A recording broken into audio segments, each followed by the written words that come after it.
साथ बर्बरता की। उस दिन एक चैनल और अखबार ने खबर छापी कि भारत ने जवाबी कार्रवाई करते हुए 10 पाकिस्तानी सैनिकों के सर काट लिए। एक चैनल ने संख्या 7 बताई और एक ने कहा कि ये खबरें छपी भी और लोगों तक पहुंची भी, जबकि सेना ने अगले दिन साफ साफ कह दिया कि ऐसी कोई घटना नहीं हुई है। सेना के मामले में 7 और 10 सर की कहानी क्या बनाई गई या किसी ने गलत ब्रीफ किया। संपादकीय गलतियां होती हैं, हम सब से होती हैं, छपने में भी चूक हो जाती है, मगर यह खबर पहले पन्ने की थी। साफ साफ लिखा था कि भारत ने 2 के बदले 10 पाक सैनिक मार गिराए, जिसका अगले दिन सेना ने खंडन किया। एक गलती मंगलवार के प्राइम टाइम में मुझसे भी हुई, उस गलती में 2 गलती हुई। कई अखबारों ने खबर छापी कि रेलवे में 972 रुपए में 100 ग्राम दही खरीदा गया।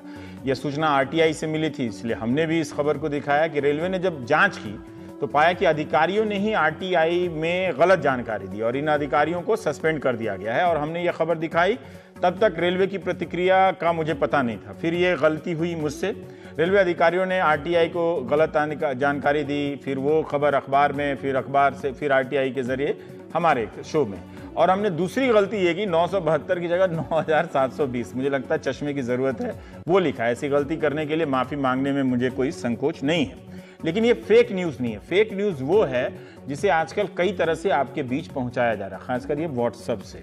इस बार निगरानी रखने के लिए कई वेबसाइट वजूद में आ गई हैं। इस पर ऑल्ट न्यूज है, जिसका दावा है कि वो प्रोपेगेंडा करने वाले उन कथित पत्रकारों का पर्दाफाश करता है जो मेन स्ट्रीम मीडिया में अपनी पैठ बना चुके हैं। इसके अलावा सोशल मीडिया पर छप रहे तमाम तरह की अफवाहों की भी इसमें जांच होती है। एक है boomlive.in, ये एक प्लेटफॉर्म है। boomlive.in एक स्वतंत्र डिजिटल जर्नलिज्म पहल है। ये वेबसाइट एक फैक्ट चेकिंग वेबसाइट है जो अपने पाठकों को के विचारों की जगह प्रमाणित तथ्य देती है। जबकि जब भी कोई दावा होता है तो वेबसाइट तथ्यों की चेकिंग करती है। वेबसाइट उन लोगों पर भी स्टोरी करती है जो व्यक्तिगत अधिकार या बोलने की आजादी को लेकर लड़ रहे होते हैं।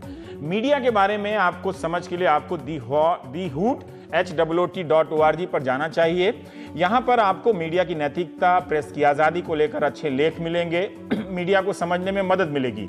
हूट खबरों की सटीकता, संतुलन की जानकारी, सेंसरशिप और जिम्मेदारी जैसे पहलुओं की पड़ताल करती है। अखबार से, फिर आरटीआई के जरिए हमारे शो में। और हमने दूसरी गलती ये की, 972 की जगह 9720, मुझे लगता है चश्मे की जरूरत है, वो लिखा है। ऐसी गलती करने के लिए माफी मांगने में मुझे कोई संकोच नहीं है। लेकिन ये फेक न्यूज नहीं है। फेक न्यूज वो है जिसे आजकल कई तरह से आपके बीच पहुंचाया जा रहा है, खासकर ये व्हाट्सएप से।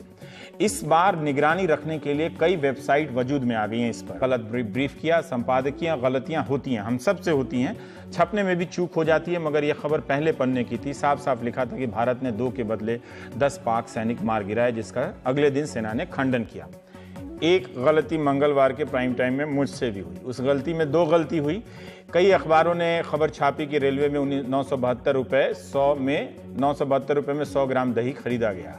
यह सूचना आरटीआई से मिली थी, इसलिए हमने भी इस खबर को दिखाया कि रेलवे ने जब जांच की तो पाया कि अधिकारियों ने ही आरटीआई में गलत जानकारी दी और इन अधिकारियों को सस्पेंड कर दिया गया है। और हमने ये खबर दिखाई, तब तक रेलवे की प्रतिक्रिया का मुझे पता नहीं था। फिर ये गलती हुई मुझसे, रेलवे अधिकारियों ने आरटीआई को गलत जानकारी दी, फिर वो खबर अखबार में, फिर ऑल्ट न्यूज है, जिसका दावा है कि वो प्रोपेगेंडा करने वाले उन कथित पत्रकारों का पर्दाफाश करता है जो मेन स्ट्रीम मीडिया में अपनी पैठ बना चुके हैं। इसके अलावा सोशल मीडिया पर छप रहे तमाम तरह की अफवाहों की भी इसमें जांच होती है। एक है boomlive.in, ये एक प्लेटफॉर्म है। boomlive.in एक स्वतंत्र डिजिटल जर्नलिज्म पहल है।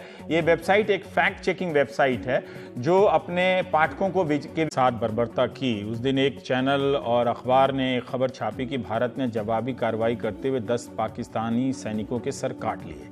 एक चैनल ने संख्या 7 बताई और एक ने कहा कि ये खबरें छपी भी और लोगों तक पहुंची भी, जबकि सेना ने अगले दिन साफ साफ कह दिया कि ऐसी कोई घटना नहीं हुई है। सेना के मामले में 7 और 10 सर की कहानी क्या बनाई गई या किसी ने